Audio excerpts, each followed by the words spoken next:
Oh man, here they come again. Here they come again.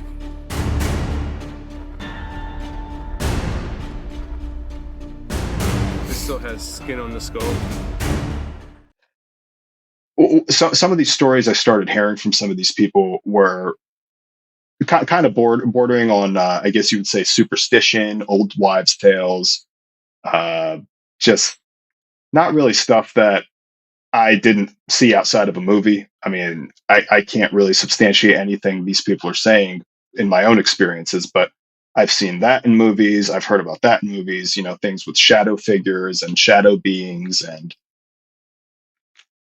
I asked my dad one day, have you seen anything crazy? And he said, one day, yes. But, I've seen my mother do some really weird stuff, but one day out in the mountains, I saw something pretty peculiar. I was camping out, coming from a friend's home, and I woke up in the morning and there was this really, really large footprint down by the river. And he said he could almost have like laid in it. It was as long as he was tall.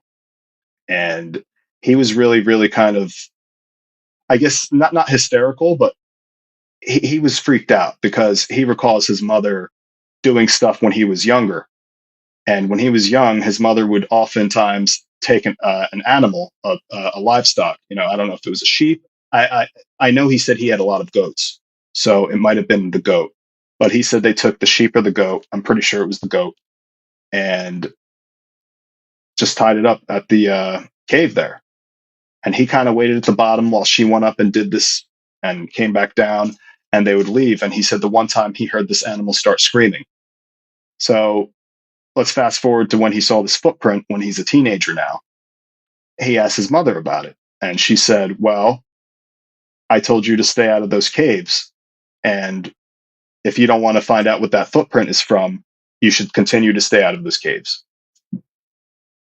So he told me this story. And, like all the other stories I heard from, the Afghan people that I reconnected with, I kind of dismissed it. I'm like, these, whatever.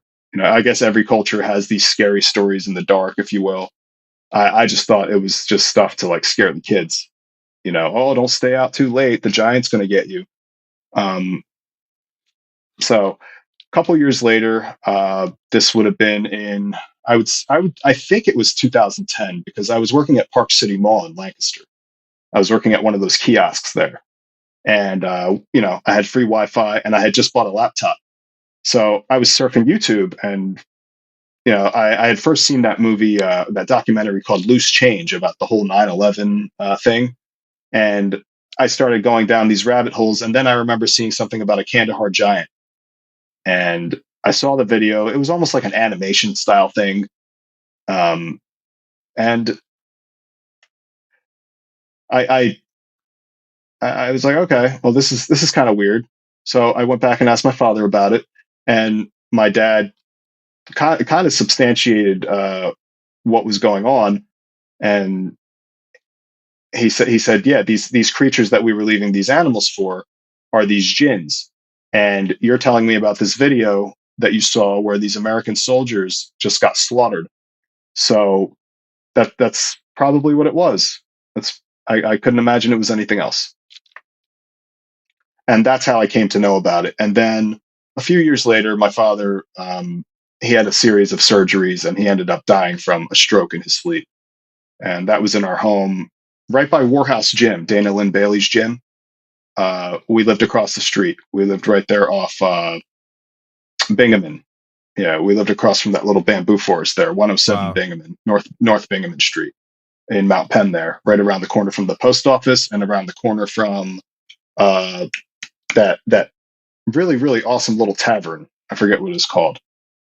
But yeah, so that's pretty much how I came to know about this stuff is through my father.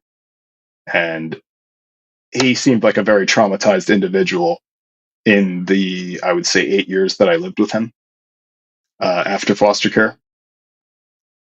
So, kind of didn't really ever let anyone in. Well, I can understand in a sense that like your dad, I remember you mentioning before about his age. I mean, he's born in 36, I think you said, or something like that. I mean, Yeah. it was Yeah. quite a while ago. So I mean, the cultures were very different, and just in general, kind of keep things to yourself. But having a mom that was probably a witch didn't do Yeah. any help, Um, so on this stuff, these topics, your dad saw the footprint. How large was this footprint that he saw? Was it, 15 inches, 20 inches? How large was it? Well, my father's about 5'5" when he was alive, so maybe about 65 inches. Okay, so it was as big as him. Yeah. Yeah. Wow. Okay. Yeah. And he said there was a succession of them kind of heading in a direction, and they were really far apart. And it was like on the trail, if you will. So he couldn't like not see it. And I suppose if you just see one of them, it's like, okay, maybe it's a coincidence that it's shaped like a foot. But if you see something shaped like a right foot and a left foot, every 20 feet or so, that's a little bit that's a little bit disconcerting. If your mother told you this, this thing about stay out of those caves, and I don't know if he was near a cave or not, but he was definitely right there by the river. So maybe he was thinking it came in the night or something, or maybe it was just before that, and the print was already there because he was camped down a little ways from it, and yeah, he was really really disturbed by that. And so the idea with your grandmother and the goats, was it like an offering? Do you think that's what was going on? Like she was offering these things, the goats to the giants? Yeah, I think there was a form of ritual sacrifice going on there. Do you think it was to appease the giants, or do you think that it was literally some kind of witchcraft ritual? See, I thought about that before as well. I don't know if my grandmother was pulling like a Jaime Lannister from Game of Thrones, where she's like trying to protect the whole village from the proverbial Mad King. Um, in this case, the giant would have been like the Mad King, but I don't know if she was using the sigil magic and the witchcraft she was doing to just appease or to protect. Maybe a little bit of both. I'm not really sure, but my father, he definitely told me that he saw other things in the home, and that's all the more reason that he was really kind of disturbed that his mother wouldn't tell him what this thing was, but she said those footprints you saw, that the thing that lives in the caves, that's from him. So, when it comes to, and I want to get into your grandmother and these kind of things, uh, Sure. but I kind of want to almost kind of walk it back a little bit, and if you could, you're so you mentioned about, I think you said on another interview, you mentioned about, I think you said your uncle being part of the CIA. In foster care, yeah. Okay, wait, Yeah. is that the foster care uncle? Is that the pastor's brother-in-law or brother? No, no, no. We just called him Uncle John. But Okay. he was actually a friend of the pastor and wife's daughter, who was a missionary over in Baku, Azerbaijan. So on her travels, or maybe it was through the church. My foster parents, they were part of a much bigger church in Baltimore called Greater Grace World Outreach. And their church was basically a little satellite affiliate of that bigger church, which was, I believe, headquartered there. And they were in 220 countries around the world. And I believe their daughter, Susan, went to seminary school there. And they basically sponsored her to go be a missionary over in Azerbaijan. And this was in the early 90s when it was very Muslim. And she was locked up a bunch of times and threatened. And she was a brave woman, very brave woman. Um, but that's pretty much where that relationship came from. I believe is Hmm. this guy John. I won't say his last name, but I don't even know if he's still alive. He was 55 when I met him, 55 or 56, and he was one of the most hardcore dudes. That he's like the brawny man, like on the paper towels. He's like legit the Wow. living, breathing brawny man. Yeah, he was a specimen. He's from Minnesota originally. And they build them tough up there. So So the reason why I brought that up is because I also know that you theorize. I don't think you actually have proof of it, but your dad having some kind of involvement in intelligence. Yeah. What's your rationale behind that thought process? Um, well, he'd be gone for months and months at a time when my sisters were young over in Pakistan and Afghanistan. Because my oldest sisters, they were born in Afghanistan, and then when the fighting broke out there, they fled to Pakistan, and my father was still gone for months at a time. And he was a truck driver over there. I mean, he even in America, I remember him getting his CDL when I was about 5 years old. He went to school for driving a truck, and he graduated. I don't think he ever ended up getting a job because he wasn't that literate, but he could drive a truck, and he drove those old Nissan tractors where you would shift on the column, and Wow. there was no RPM gauge or anything like that. So it's like, I mean, if you ever watch World's Most Dangerous Roads on YouTube, it's pretty cool. Some of the vehicles they drive, and you're like, they know their vehicle inside and out. But yeah, we speculate my father was doing that for not directly for the intelligence agencies here in the U.S., but like an affiliate, and maybe he met somebody who was impressed with him or said, "Hey, we could use you when you come to America," or something. And then part of me believes that's another reason why we were taken. Maybe he pissed someone off when we were young. And next thing you know, right before 9/11 happens, I'm this 14-year-old kid. I'm going to Log College Middle School in Warminster, and here shows up this crazy, CIA guy who I never knew in my life, and he doesn't need to stay with us. Why is he staying with us? And then later 9/11 happened, and he was there for more years. And I didn't know if that was just a coincidence or if indeed that was maybe a minder, or, someone who was maybe trying to groom me for something.